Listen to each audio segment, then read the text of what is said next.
ಬಗ್ಗೆ ಹೊಸ ಅಧ್ಯಯನ. ಅದಕ್ಕೂ ಮುಂಚೆ ಒಂದು ಮೈಂಡ್ ಜಿಮ್ ಅಂದ್ರೆ ಒಂದು ಕ್ವಶನ್ ಕೇಳ್ತೀನಿ, ಆನ್ಸರ್ ಮಾಡ್ಬೇಕು. ಈಗ ನಾನು ಇಲ್ಲೊಂದು ಗೆರೆ ಬರ್ದಿದ್ದೀನಿ, ಇದನ್ನ ಅಳಿಸ್ಬಾರ್ದು, ಆದ್ರೆ ಆ ಗೆರೆನ ಚಿಕ್ಕದ್ ಮಾಡ್ಬೇಕು. ಯಾರು ಮಾಡ್ತೀರಿ? ಅಳಿಸ್ಬಾರ್ದು, ಆದ್ರೂ ಚಿಕ್ಕದ್ ಮಾಡ್ಬೇಕು. ಈ ಗೆರೆನ ಚಿಕ್ಕದ್ ಮಾಡ್ಬೇಕು, ನಾನ್ ಬರ್ದಿರೋ ಗೆರೆನ ಚಿಕ್ಕದ್ ಮಾಡ್ಬೇಕು, ಆದ್ರೆ ಅಳಿಸ್ಬಾರ್ದು. ಹೇಗ್ ಮಾಡ್ತೀರಿ? ಯಾರು ಮಾಡ್ತೀರಿ? ಪ್ರಯತ್ನ ಪಟ್ಟಿದ್ದಾರೆ. ಮತ್ತೆ ನಾನಿಲ್ಲ ಚಿಕ್ಕದಾಯ್ತಾ? ನಾನು ಇನ್ನೊಂದು ಬರೀಬಾರ್ದು ಅಂತ ಎಲ್ಲೂ ಹೇಳಿಲ್ಲ ಅಲ್ವಾ? ಇದನ್ನ ಅಳಿಸ್ಬಾರ್ದು, ಚಿಕ್ಕದ್ ಮಾಡ್ಬೇಕು ಅಂದಾಗ ಇದು ದೊಡ್ಡದಾದ್ರೆ ಇದು ಚಿಕ್ಕದಾಯ್ತು ಅಲ್ವಾ? ಇದನ್ನ ಏನಂತ ಕರೀತಾರೆ? ರೇಖೆ. ಏನಂತ ಕರೀತಾರೆ? ರೇಖೆಯನ್ನ ರಚಿಸ್ಲಿಕ್ಕೆ ಯಾವಾಗ್ಲೂ ನಾವು ಕೈನಲ್ಲಿ ಬರೀಬಾರ್ದು. ಏನನ್ನ ಬಳಸ್ಬೇಕು? ಅಳತೆ ಪಟ್ಟಿ ಬಳಸ್ಬೇಕಲ್ವಾ? ನಿಮಗೆ ಆಕೃತಿಗಳ ಪರಿಚಯ ಇದೆ ಅಲ್ವಾ? ಯಾವ್ಯಾವ ಆಕೃತಿಗಳ ಪರಿಚಯ ಇದೆ? ಆಕೃತಿಗಳು ಆಯತ, ಒಬ್ಬೊಬ್ಬರೇ ಇರ್ಬೇಕು. ಆಯತ, ಚೌಕ, ವೃತ್ತ ಅಲ್ವಾ? ಈಗ ನಾವು ಬಾಹುಗಳ ಆಧಾರದ ಮೇಲೆ ತಗೊಂಡ್ರೆ ಭುಜಾಕೃತಿಗಳು, ಬಹುಭುಜಾಕೃತಿಗಳು ಅಂತ ಹೇಳಿ ತಗೋತೀವಲ್ವಾ? ಬಹುಭುಜಾಕೃತಿಯಲ್ಲಿ ಕಡಿಮೆ ಭುಜಗಳನ್ನ ಹೊಂದಿರುವಂತಹ ಆಕೃತಿ ಯಾವುದು? ಕಡಿಮೆ ಭುಜಗಳನ್ನ ಹೊಂದಿರುವಂತಹ ಆಕೃತಿ ಯಾವುದು? ತ್ರಿಭುಜ. ಅದಕ್ಕೆ ಇದೆ ಇಲ್ಲ, ಬಾಹುನೇ ಇಲ್ಲ. ತ್ರಿಭುಜ ಅಲ್ವಾ? ತ್ರಿಭುಜ. ತ್ರಿಭುಜ ಚಿತ್ರ ಬರೀಲ್ಲ? ನಿಮಗೆ ಪರಿಚಯ ಇದೆ, ತ್ರಿಭುಜದ ಪರಿಚಯ ಇದೆ ಅಲ್ವಾ? ತ್ರಿಭುಜಗಳಿಗೆ ಎಷ್ಟು ಬಾಹು ಇರುತ್ತೆ? ಮೂರು ಬಾಹು ಇರುತ್ತೆ ಅಲ್ವಾ? ಇವತ್ ನಾವು ತ್ರಿಭುಜದ ಬಗ್ಗೆ ಇನ್ನೂ ಹೆಚ್ಚಿನ ಮಾಹಿತಿಯನ್ನ ತಿಳ್ಕೊಳ್ಳೋಣ. ಇದಕ್ಕೆ ಎ ಅಂತ ಕೊಡೋಣ, ಬಿ ಅಂತ ಕೊಡೋಣ, ಸಿ. ಒಂದ್ ಬಾಹು, ಎರಡು ಬಾಹು, ಮೂರು ಬಾಹು ಅಲ್ವಾ? ಇದರ ವಿಧಗಳನ್ನ ಇವತ್ತು ನಾವು ತಿಳ್ಕೊಳ್ಳೋಣ. ತ್ರಿಭುಜದ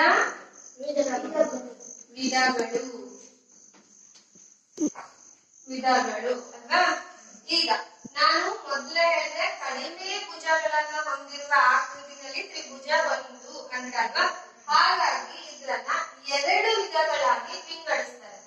ಎಷ್ಟು? ಎರಡು. ಒಂದು ಬಾಹುಗಳ ಆಧಾರದ ಮೇಲೆ. ಯಾವುದರ ಆಧಾರದ ಮೇಲೆ? ಬಾಹುಗಳ ಆಧಾರದ ಮೇಲೆ. ಮತ್ತೊಂದು ಕೋನಗಳ ಆಧಾರದ ಮೇಲೆ. ಮತ್ತೊಂದು ಯಾವುದು? ಕೋನಗಳ ಆಧಾರದ ಮೇಲೆ.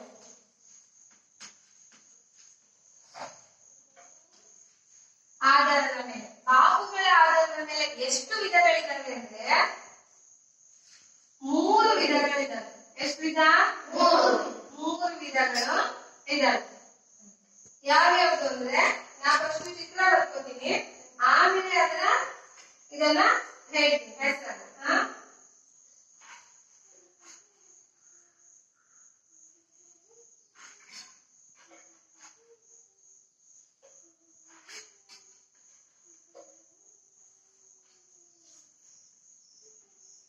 ಒಂದ್ ಚಿತ್ರ ಬರ್ಕೊಂಡೆ,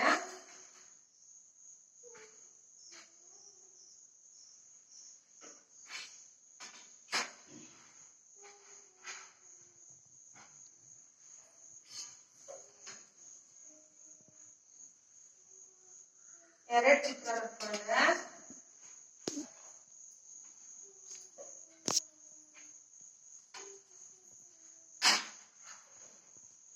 ಕಾಣಿಸ್ತಾ ಇದೆ ಅಲ್ವಾ?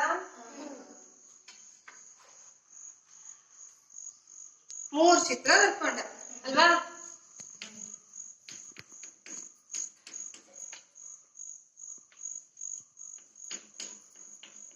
ಈಗ ನಿಮಗೆ ಈ ಚಿತ್ರ ನೋಡಿದ ತಕ್ಷಣ ಏನ್ ಅನ್ಸುತ್ತೆ?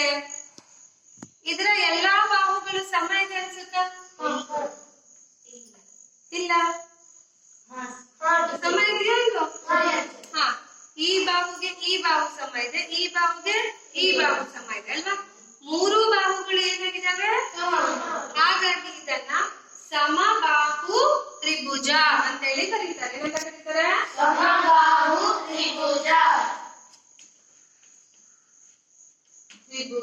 ಅಲ್ವಾ? ಈಗ ಇದ್ರಲ್ಲಿ ಮೂರು ಬಾಹುಗಳು ಸಮ ಇದಾವ? ಇಲ್ಲ. ಇದೇ ಬೇರೆ ಇದೆ ಅಲ್ವಾ? ಇದೇ ಬೇರೆ ಇದೆ, ಇದೇ ಬೇರೆ ಇದೆ ಅಲ್ವಾ? ಇದನ್ನ ಅಸಮಬಾಹು ತ್ರಿಭುಜ ಅಂತ ಹೇಳಿ ಕರೀತಾರೆ. ಏನಂತ ಕರೀತಾರೆ? ಅಸಮಬಾಹು ತ್ರಿಭುಜ.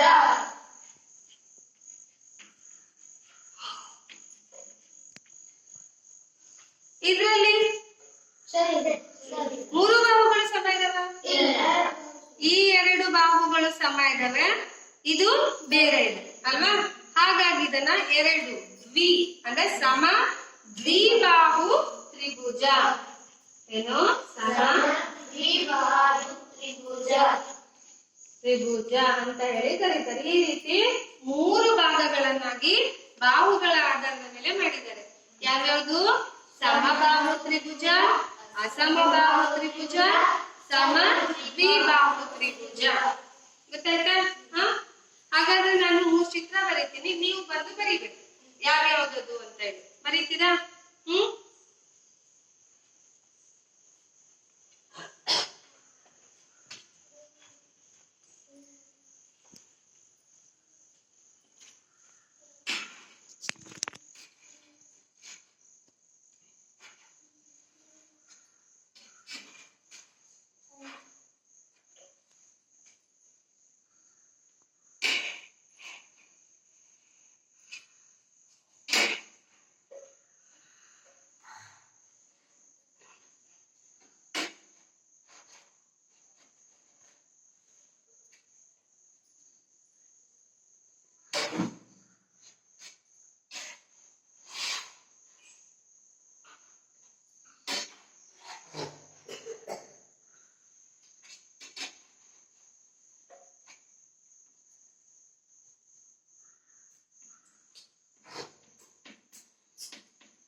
ಇದು ಯಾವ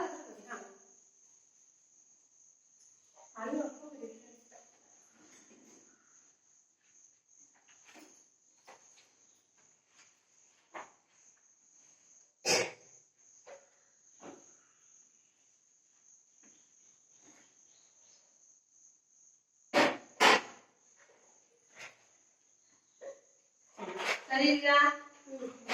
ಎಲ್ಲ ಕ್ಲಾಸ್ ಮಾಡಿ ಮತ್ತೆ ಸರಿ ಇದ್ರೆ ಕ್ಲಾಸ್ ಮಾಡ್ಬೇಕಪ್ಪ. ನೆಕ್ಸ್ಟ್ ಕಿರಣ ಮಾಡಿ.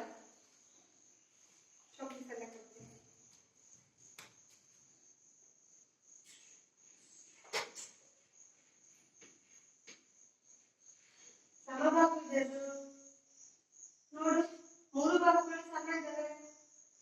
ಸ್ಕೇಲ್ ತಗೊಂಡು ಅಳತೆ ಮಾಡ್ಬೋದು. ಮತ್ತೇನ್ ಬರೀಬೇಕೀಗ?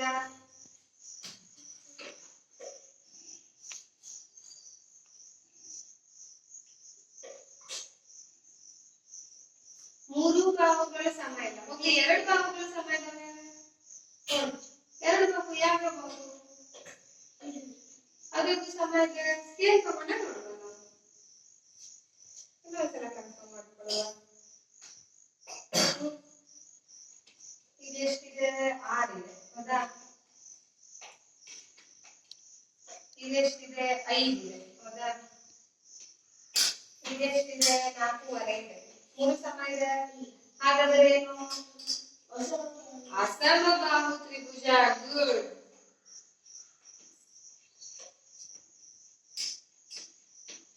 ನಿಮ್ಮಲ್ಲಿ ಇನ್ನೊಂದು ಉಪಕರಣ ಇರುತ್ತೆ ಅಲ್ವಾ? ಏನು? ಕೈಗಾರ ಅಲ್ಲ, ಕೈಗಾರ ಜೊತೆಗೆ ಇನ್ನೊಂದು ಇರುತ್ತೆ, ಡಿವೈಡರ್ ಅಂತ ಕರೀತಾರೆ. ಇದ್ರಲ್ಲಿ ನಿಮಗೆ ಗೊತ್ತಾಗ್ಲಿಲ್ಲ ಅಂದ್ರೆ ಇದ್ರಲ್ಲಿ ನೀವು ತಗೊಂಡು ಅಳತೆಯನ್ನ ಮಾಡ್ಬೋದು. ಹೀಗ್ ತಗೋಬೇಕು, ಹೀಗೆ ತಗೊಂಡು ಈ ಸ್ಕೇಲ್ ನಲ್ಲಿ ನೀವು ಅಳತೆಯನ್ನ ನೋಡ್ಬೋದು, ಅದ್ ಎಷ್ಟಿದೆ ಅಂತ. ಕೆಲವೊಂದು ಅನ್ಸುತ್ತೆ ನೋಡಿ, ನಿಮಗೆ ಏನಿಸ್ತದು? ಸಮಬಾಹು ಅನಿಸ್ತು ಅಲ್ವಾ?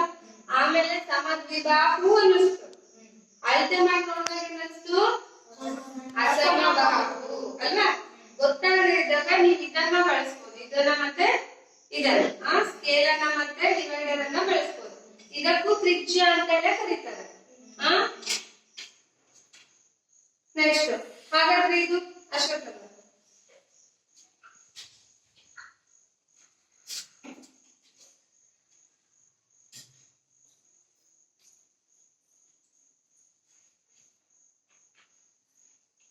ಸಮ ದ್ವಿಬಾಹು ತ್ರಿಭುಜ.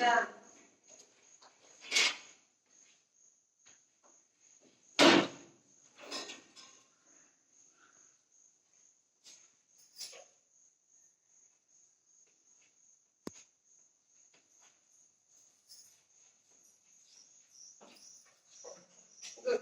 Class activity. ಮೂರು ಬಾಹುಗಳ ಸಮ ಇದ್ರೆ ಸಮಬಾಹು ತ್ರಿಭುಜ. ಮೂರು ಬಾಹುಗಳ ಸಮ ಇಲ್ಲ ಅಂದ್ರೆ ಅಸಮಬಾಹು ತ್ರಿಭುಜ. ಎರಡು ಬಾಹುಗಳ ಸಮ ಇದ್ದು ಒಂದು ಸಮ ಇಲ್ಲ ಅಂದ್ರೆ ಸಮದ್ವಿಬಾಹು ತ್ರಿಭುಜ.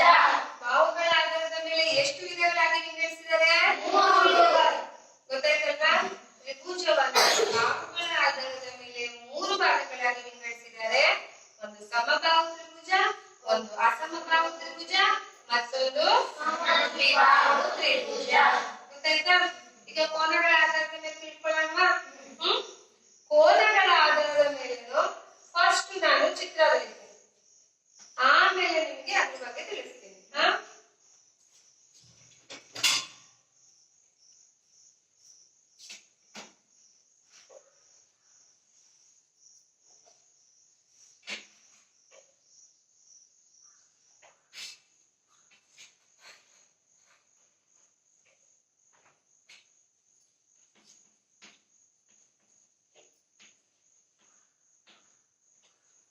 ಒಂದನೇ ಚಿತ್ರ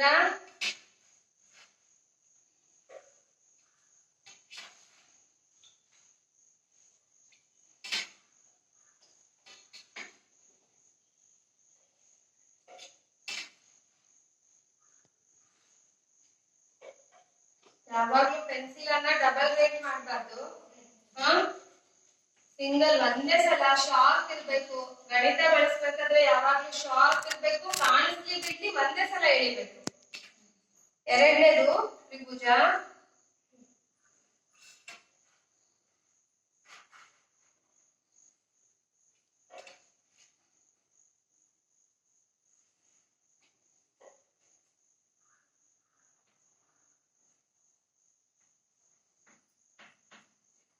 ಮೂರನೇ ತ್ರಿಭುಜ. ಇದನ್ನ ನೋಡಿದ ತಕ್ಷಣ ನಿಮ್ಗೆ ಗೊತ್ತಾಗುತ್ತೆ ಅಲ್ವಾ? ಇದಕ್ಕೇನಂತಾರೆ? ಗುಡ್. ನಾವು ಕೋನ ಮಾಪಕದಿಂದ ಅಳತೆ ಮಾಡಿದಾಗ ಯಾವುದೇ ಮೂಲೆಯಲ್ಲಿತ್ತು ಇದು ಕೋನವನ್ನ ಗುರ್ತಿಸೋದಲ್ಲ. ನಾವು ಅಳತೆ ಮಾಡಿದಾಗ ಇದು ಎಲ್ಲರಿಗೂ ಇಲ್ಲಿ ಕಾಣಿಸ್ತದೆ. ಎಷ್ಟು ಡಿಗ್ರಿ ಇದೆ? 150. ಈ ಕಡೆಯಿಂದ ರೀಡ್ ಮಾಡಿದಾಗ ಒಳಮುಖವಾಗಿ ರೀಡ್ ಮಾಡಿದಾಗ 60 ಡಿಗ್ರಿ. ಎಷ್ಟಿದೆ? 60 ಡಿಗ್ರಿ. ಕೋನ ಬಿ 60 ಡಿಗ್ರಿ ಇದೆ ಅಲ್ವಾ? ಈಗ ಕೋನ ಸಿ ನೋಡೋಣ. ಆ ಕಡೆ ಗೆರೆ ಹೋಗಿದೆ ಅಲ್ಲ, ಈಗ ಆ ಕಡೆಯಿಂದ ಎಳಿಸ್ಬೇಕು. ಇಲ್ಲಿ ಬಂದಿದೆ ಒಳ ಕೋನ ಎಷ್ಟು? 60 ಡಿಗ್ರಿ. ನೆಕ್ಸ್ಟ್ ಏನು ಈ ಕಡೆ ಗೆರೆ ಬಂದಿದೆ, ಈ ಕಡೆಯಿಂದ ಹೋಗಿ ಎಣಿಸಿದಾಗ ಎಲ್ಲೋಗಿದೆ? 60 ಡಿಗ್ರಿ ಅಲ್ವಾ? ಈಗ ಇವೆಲ್ಲರೂ ಮೂರು ನಿಮಗೆ ಬಿ 60 ಡಿಗ್ರಿ ಅಲ್ವಾ? ಕೋನ ಎ 60 ಡಿಗ್ರಿ, ಕೋನ ಸಿ 60 ಡಿಗ್ರಿ. ಈ ಮೂರು 60 ಡಿಗ್ರಿ ಇದೆ. 90 ಡಿಗ್ರಿಗಿಂತ ಕಡಿಮೆ ಇದ್ರೆ ಅದನ್ನ ಯಾವ ಕೋನ ಅಂತ ಹೇಳ್ತಾರೆ? ಹಾಗಾದ್ರೆ ಈ ತ್ರಿಭುಜಕ್ಕೂ ಹೆಸರೇನು? ತ್ರಿಭುಜ. ಹೌದ ಹೆಸರು ಬಿಡಬಾರ್ದು. ಲಘು ಕೋನ ತ್ರಿಭುಜ. ಒಂದನೇದು ಗೊತ್ತಾಯ್ತು ನಮ್ಗೆ ಯಾವುದು? ಲಘು ಕೋನ ತ್ರಿಭುಜ. ಲಘು ಕೋನ ತ್ರಿಭುಜ ಅಲ್ವಾ? ಈಗ ಎರಡನೇದು ನಿಮಗೆ ನೋಡಿದ ತಕ್ಷಣ ಗೊತ್ತಾಗುತ್ತೆ. ಕೋನ ಮಾಪಕ ಬೇಡ. ಇಲ್ಲಿ ಒಂದು ಯಾವ ಕೋನ ಇದೆ? 90 ಡಿಗ್ರಿ ಇದೆ ಅಲ್ಲ? 90 ಡಿಗ್ರಿ ಇದ್ರೆ ಯಾವ ಕೋನ? ಲಂಬ ಕೋನ. ಹಾಗಾದ್ರೆ ಇದು ಯಾವ ಕೋನ ತ್ರಿಭುಜ? ಲಂಬ. ಒಂದು ತ್ರಿಭುಜದ ಒಂದು ಕೋನ ಲಂಬ ಆಗಿದ್ರೆ ಅದನ್ನ ಲಂಬ ಕೋನ ತ್ರಿಭುಜ ಅಂತ ತ್ರಿಭುಜ. ನೆಕ್ಸ್ಟ್ ಇದು 90 ಇದರಲ್ಲಿ ತ್ರಿಭುಜದಲ್ಲಿ ಒಂದು ಕೋನ 90 ಡಿಗ್ರಿಗಿಂತ ಕಡಿಮೆ ಇದೆಯೋ ಜಾಸ್ತಿ ಇದೆಯೋ? ಒಂದು ಕೋನ ಜಾಸ್ತಿ ಇದೆ, ಹೌದಾ? ಎರಡು ಲಘು ಕೋನಗಳಿದ್ದು ಒಂದು ಲಂಬ ಕೋನಕ್ಕಿಂತ ಜಾಸ್ತಿ ಅಂದ್ರೆ ವಿಶಾಲ ಕೋನ ಇದ್ರೆ ಅದನ್ನ ಏನಂತ ಕರೀತಾರೆ? ವಿಶಾಲ ಕೋನ. ತ್ರಿಭುಜ. ಅವ್ರ ಹೆಸರು ಬಿಡಬಾರ್ದು. ವಿಶಾಲ ಕೋನ ತ್ರಿಭುಜ. ತ್ರಿಭುಜ ಅಂತ ಹೇಳಿ ಕರೀತಾರೆ. ಗೊತ್ತಾಯ್ತಾ? ಹಾಗಾದ್ರೆ ಕೋನಗಳ ಆಧಾರದ ಮೇಲೆ ಲಘು ಕೋನ ತ್ರಿಭುಜ, ಲಂಬ ಕೋನ ತ್ರಿಭುಜ, ವಿಶಾಲ ಕೋನ ತ್ರಿಭುಜ, ಮೂರು ಕೋನಗಳ ಆಧಾರದ ಮೇಲೆ ಮೂರು ವಿಧಗಳನ್ನಾಗಿ ವಿಂಗಡಿಸಿದ್ದಾರೆ. ಗೊತ್ತಾಯ್ತಾ? ಹಾಗಾದ್ರೆ ತ್ರಿಭುಜದ ವಿಧಗಳು ಗೊತ್ತಾಯ್ತು. ಬಾಹುಗಳ ಆಧಾರದ ಮೇಲೆ ಎಷ್ಟು? ಮೂರು. ಕೋನಗಳ ಆಧಾರದ ಮೇಲೆ ಎಷ್ಟು? ಈಗ ಗೊತ್ತಾಯ್ತಲ್ಲ? ಹ ಬಾಹುಗಳ ಆಧಾರದ ಮೇಲೆ ಸಮಬಾಹು ತ್ರಿಭುಜ, ಅಸಮಬಾಹು ತ್ರಿಭುಜ, ಸಮದ್ವಿಬಾಹು ತ್ರಿಭುಜ. ಕೋನಗಳ ಆಧಾರದ ಮೇಲೆ ಲಘು ಕೋನ ತ್ರಿಭುಜ, ಲಂಬ ಕೋನ ತ್ರಿಭುಜ, ವಿಶಾಲ ಕೋನ ತ್ರಿಭುಜ. ಆಯ್ತು, ಎಲ್ರಿಗೂ ಮಾಹಿತಿ ಸಿಕ್ಕಿದೆಯಲ್ಲ? ಈಗಾಗಲೇ ನಾವು ಪ್ರಶ್ನೆ ಕೇಳ್ಬೋದಲ್ಲ? ಎಲ್ಲರೂ ಆನ್ಸರ್ ಮಾಡ್ತೀರಿ? ನೋಡೋಣ. ವಿದ್ಯಾರ್ಥಿ ಬಾಹುಗಳ ಆಧಾರದ ಮೇಲೆ ಎಷ್ಟು ಭಾಗಗಳಾಗಿ ತ್ರಿಭುಜವನ್ನ ವಿಂಗಡಿಸಲಾಗಿದೆ?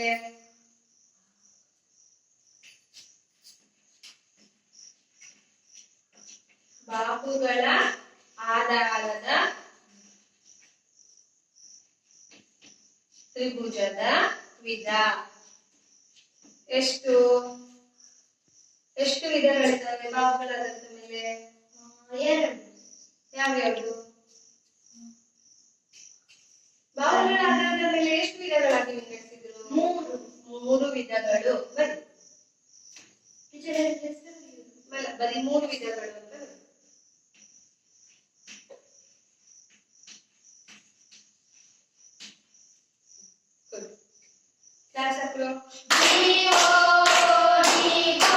ಅದ್ರಲ್ಲಿ ಒಂದು ವಿಧ ಯಾರು ಬರೀತೀರಿ?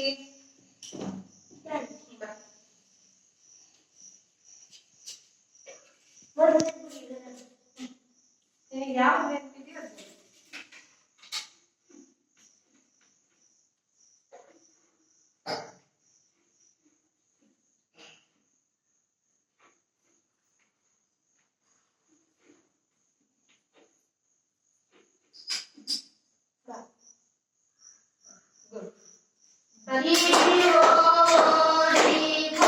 ಎರಡನೇ ಯಾರು ಬರೀತೀರಾ?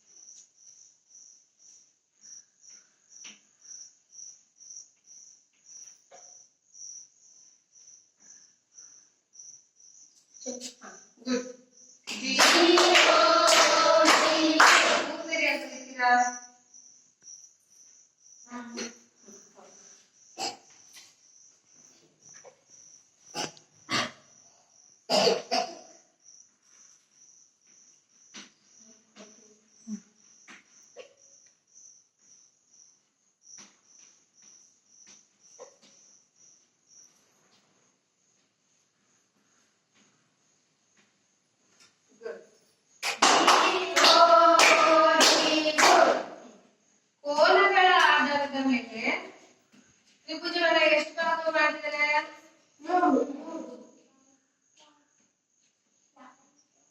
ತ್ರಿಭುಜ ಮೂರಲ್ವಾ? ಮೂರು ವಿಧ. ಮೊದಲನೇ ಯಾರು ಬರೀತೀರಾ?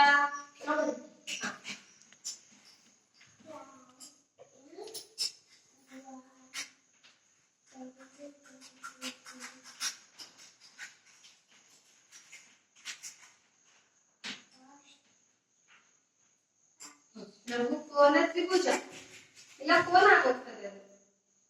ಅವ್ರ ಮನೆ ತರಕ ಹೆಸರು ಬಿಡಂಗಿಲ್ಲ.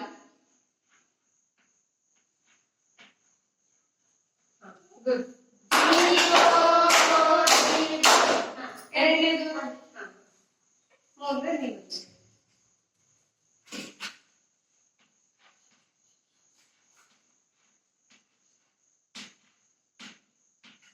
ಕೆಳಮನೆಗೆ ಹೋಗ್ತಾ ಇದೆ.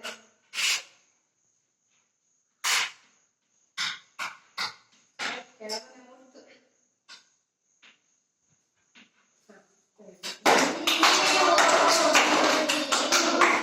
ಮೂರನೇ dash ಮಾಡು.